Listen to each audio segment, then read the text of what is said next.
যখন আমায় কেউ বলে তোমায় ভালো লাগে বা ভালোবাসি, তখন মনে মনে এটাই ভাবি, ভালোবাসো? তাও আবার আমাকে?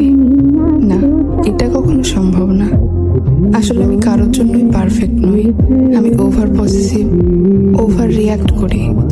আপন মানুষটাকে আমি অন্য কারোর সাথে কল্পনা করতে পারি না। কথায় কথায় রাগ করি, খুব তাড়াতাড়ি মুড অফ হয়ে যায়, অল্পতেই চোখে জল চলে আসে। যখন আমায় কেউ বলে তোমায় ভালো লাগে বা ভালোবাসি, তখন মনে মনে এটাই ভাবি, ভালোবাসো? তাও আবার আমাকে? না, এটা কখনো সম্ভব না। আসলে আমি কারোর জন্যই পারফেক্ট নই। আমি ওভার পসেসিভ, ওভার রিয়াক্ট করি। আপন মানুষটাকে আমি অন্য কারোর সাথে কল্পনা করতে পারি না। কথায় কথায় রাগ করি, খুব তাড়াতাড়ি মুড অফ হয়ে যায়, অল্পতেই চোখে জল চলে আসে।